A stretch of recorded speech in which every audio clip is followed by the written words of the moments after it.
This is the door I showed in a previous video. Link to that will be in the description. So to open it, when you're going in, there's these two tripwires. This one will close it. This one opens it, which provides the effect that when you walk towards it, it opens. When you walk away, it closes. They can be replaced quite easily by buttons if there are hostile mobs around.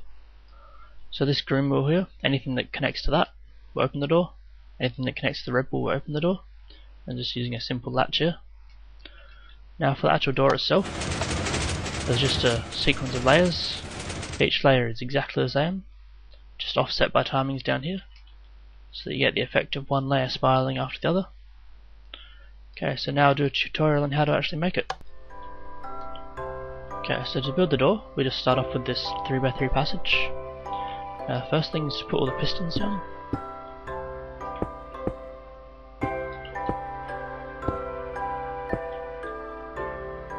So those two go on the side, and these two will go up the top.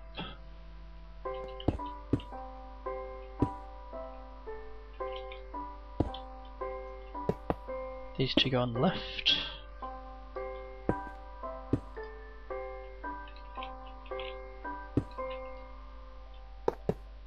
And these two go on the bottom.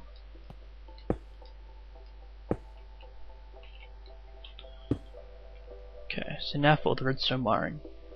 So it all starts down with this one piston here. That's where the signal chain starts.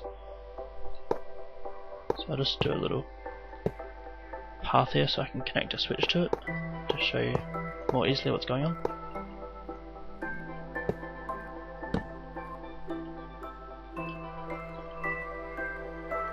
Okay, so we just put one tick repeater here to power that piston.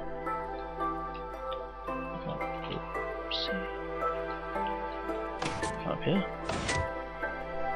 as expected. Now the second one for this one.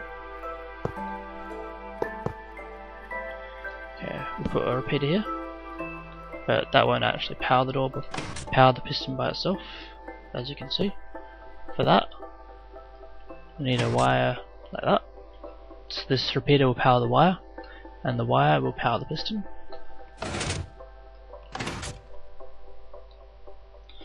Okay, so now to get to this one, we need to elevate the redstone quite a decent amount. So for that we use a tower of glowstone to keep it within one layer thick. So this causes no delay in the signal chain at all. But yeah, so it's a very effective way of elevating a redstone signal. Okay, so just a one tick repeater again. And I'll put all these blocks on so it's a bit easier to see.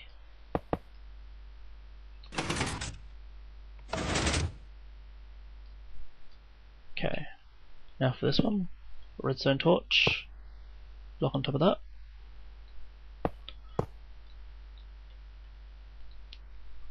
So this piston here is a bit painful to try and power.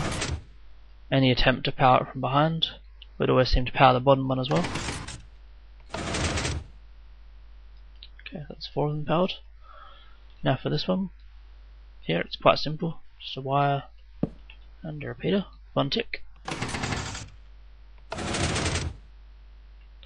Now for this one, we've got to come over the top, so put a bit of glowstone here. Come up nice and high.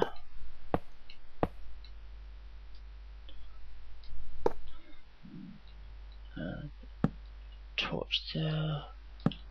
One tick again. Now many of you may not know why we use a glowstone here. The glowstone is to prevent interference with this torch. See, all this wire here will be the same signal as what this torch does here. Whereas if we were to use a normal block and change that, it'll start going crazy, which is obviously not wanted.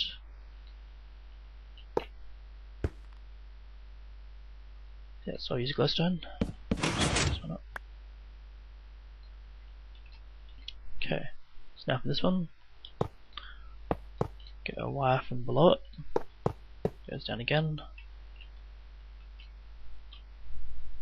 I'll put a torch here, and I'll put a block there. Now we'll just put a repeater here, or because this block is powered because it has the wire on top. The repeater will get the power.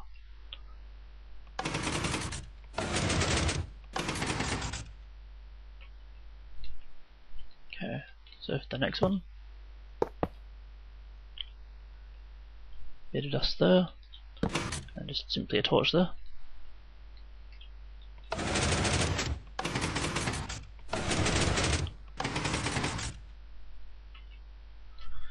Okay, now the next one.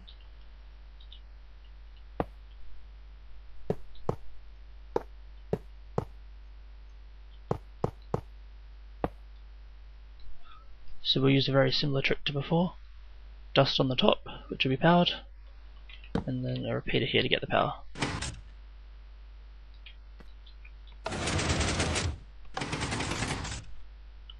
So that's the full spiral done, and as you can see it's only one wide. It's not tileable, but that's a bit tricky. I tried to do that and couldn't quite work it out. So next thing we'll do, we'll put in all the delays.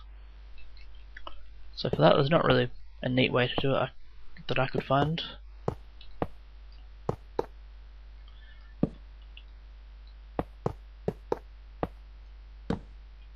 So I'm not going to build the same layer again and bore you, but if we just pretend that this block was in the same position for each layer, these repeaters would be equivalent to that one, so they'd power the layer. Now I found that 2 full repeaters worth of delay between each layer was about the right amount. Obviously you can change that if you need to, or if you want to.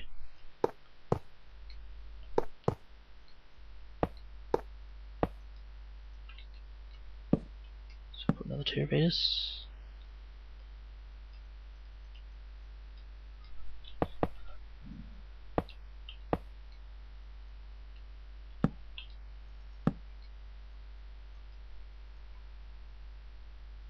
Okay, so now if we come back here, we can see there's a delay between the activation of each layer, which creates the spiral effect. So now I'll show you how to build the latch to make it all work with buttons and switches, etc.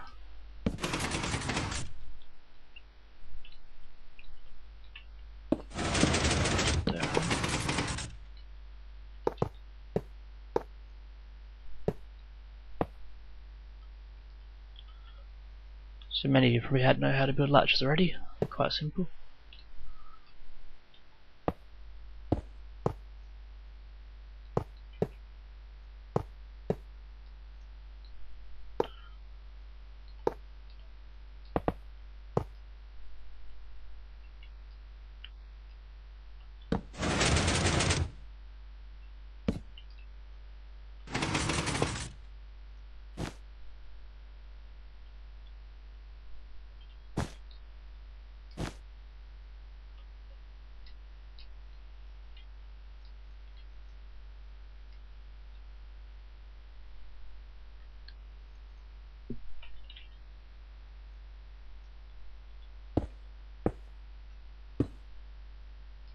Okay, so it's closed at the moment.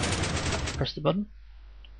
So if we activate any of these green blocks with the wires on top, open it, any of the red blocks will close it.